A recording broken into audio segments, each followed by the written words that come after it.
നമസ്കാരം. Indian cricket ടീമിന് മുന്നിലെ അടുത്ത പ്രധാന ടൂർണമെന്റ് ICC ചാമ്പ്യൻസ് ട്രോഫിയാണ്. ചാമ്പ്യൻസ് ട്രോഫിക്ക് വേദിയാകേണ്ടത് പാകിസ്ഥാനാണ്. എന്നാൽ ഇന്ത്യ പാകിസ്ഥാനിലേക്കില്ല എന്ന നിലപാടെടുത്തതോടെ ഇപ്പോൾ ദുബായ് വേദിയാക്കി മത്സരം നടത്താമെന്ന നിലപാടിലാണ് ICC ഉള്ളത്. എന്നാൽ ഇക്കാര്യത്തിൽ ഔദ്യോഗിക പ്രഖ്യാപനങ്ങളൊന്നും തന്നെ ഇനിയും വന്നിട്ടില്ല. എന്തായാലും പാകിസ്ഥാൻ പറയുന്നത് പോലെ ഇന്ത്യയെ ഒഴിവാക്കി ചാമ്പ്യൻസ് ട്രോഫി നടത്താൻ ICC തയ്യാറായേക്കില്ല. ജയ്ഷ ICCയുടെ തലപ്പത്തേക്കും എത്തിയ സാഹചര്യത്തിൽ പാകിസ്ഥാന്റെ നിർദ്ദേശങ്ങളെല്ലാം തള്ളിയിരിക്കുകയാണ്. പാകിസ്ഥാൻ ഇല്ലാതെ ചാമ്പ്യൻസ് ട്രോഫി നടക്കാനാണ് കൂടുതൽ സാധ്യതയെന്നും പറയാം. ഇന്ത്യയെ സംബന്ധിച്ച ഇത്തവണത്തെ ചാമ്പ്യൻസ് ട്രോഫി വളരെ പ്രധാനപ്പെട്ടതാണ്. ഇന്ത്യയുടെ ഓപ്പണർമാരായി രോഹിത് ശർമ്മയും ശുഭ്മാൻ ഗില്ലും തന്നെയായിരിക്കും ഉണ്ടാവുക. രോഹിത്തിന്റെ ക്യാപ്റ്റൻസിക്ക് കീഴിലാകും ഇന്ത്യ ഇറങ്ങുകയെന്ന് ഉറപ്പാണ്. ഇന്ത്യയുടെ നിലവിലെ ഓപ്പണിംഗ് കൂട്ടുകെട്ട് രോഹിത്തിനൊപ്പം ഗിൽ എന്നതാണ്. അതുകൊണ്ട് തന്നെ ഈ കൂട്ടുകെട്ട് ചാമ്പ്യൻസ് ട്രോഫിയിലും തുടർന്നേക്കും. യശസ്വി ജയ്സ്വാൾ T20യിലും ടെസ്റ്റിലും മിന്നിക്കുന്നുണ്ട്. എന്നാൽ ഇതുവരെ ഏകദിനത്തിൽ അരങ്ങേറിയിട്ടില്ല. അതുകൊണ്ട് തന്നെ ജയ്സ്വാൾ ചാമ്പ്യൻസ് ട്രോഫിയിൽ ഓപ്പണർ റോളിൽ എത്താൻ സാധ്യതയുണ്ട് എന്നാണ് പൊതുവെയുള്ള വിലയിരുത്തൽ.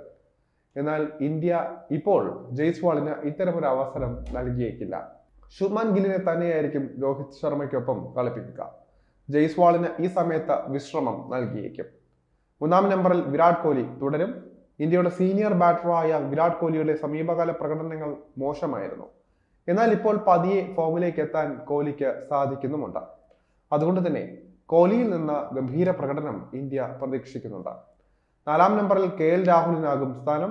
T20യിൽ മോശം സ്ട്രൈക്ക് റേറ്റിന്റെ പേരിൽ രാഹുൽ തഴയപ്പെട്ട് നിൽക്കുകയാണ്. എന്നാൽ ഏകദിനത്തിൽ ഇപ്പോഴും ഇന്ത്യയുടെ വിശ്വസ്തനായ താരമാണ് രാഹുൽ. സഞ്ജു സാംസൺ, ശ്രേയസ് അയ്യർ, റയാൻ പരാഗ് എന്നിവർക്കൊന്നും പ്ലേയിങ് 11-ൽ ഇടം ലഭിച്ചേക്കില്ല. ഇഷാൻ കിഷനും തഴയപ്പെടാനാണ് സാധ്യത കൂടുതൽ. 5-ാം നമ്പറിൽ വിക്കറ്റ് കീപ്പറായി ഋഷഭ് പന്ത് കളിക്കും.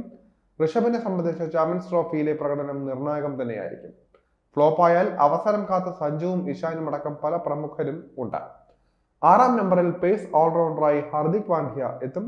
ഹാർദിക്കിന്റെ ഫിനിഷിംഗ് മികവ് ഇത്തവണയും ഇന്ത്യക്ക് നിർണായകമാകും. നിർണായക ഘട്ടങ്ങളിൽ അവസരത്തിനൊത്ത് ഉയരാൻ ഹാർദിക്കിന് സാധിക്കാറുണ്ട്. 7-ാം നമ്പറിൽ യുവ പേസ് ഓൾറൗണ്ടറായ നിതീഷ് കുമാർ റെഡ്ഡിയെയാകും ഇന്ത്യ പരിഗണിക്കുക. നിതീഷ് ഹാർദിക്കിനെ പോലെ തന്നെ അതിവേഗം റൺസ് ഉയർത്താനും വിക്കറ്റുകൾ വീഴ്ത്താനും കഴിവുള്ള താരമാണ്. 8-ാം നമ്പറിൽ സ്പിൻ ഓൾറൗണ്ടറായി അക്ഷർ പട്ടേലും ഉണ്ടാകും. 9-ാം നമ്പറിൽ കുൽദീപ് യാദവ് ആകും ഉണ്ടാവുക. ചൈനാമാൻ സ്പിന്നറുടെ ബൗളിംഗ് ഇന്ത്യക്ക് വളരെ പ്രധാനപ്പെട്ട കാര്യം തന്നെയാണ്. 10-ാം നമ്പറിൽ ജസ്പ്രീത് ബുംറ ഉണ്ടാകും. ഇന്ത്യയുടെ സ്റ്റാർ പേസറുടെ സമീപകാല പ്രകടനങ്ങളെല്ലാം തന്നെ വലിയ പ്രതീക്ഷയും നൽകുന്നതാണ്. 11-ാമനായി മുഹമ്മദ് ഷമിയും എത്തിയേക്കും. നിലവിൽ പരിക്കേറ്റ ഷമി ടീമിന് പുറത്താണ്. ഫിറ്റ്നസ് വീണ്ടെടുത്താൽ ഷമിയെത്തും. അല്ലാത്ത പക്ഷം ഹർഷത് റാണിക്കായിരിക്കും അവസരം ലഭിക്കാൻ സാധ്യത കൂടുതൽ.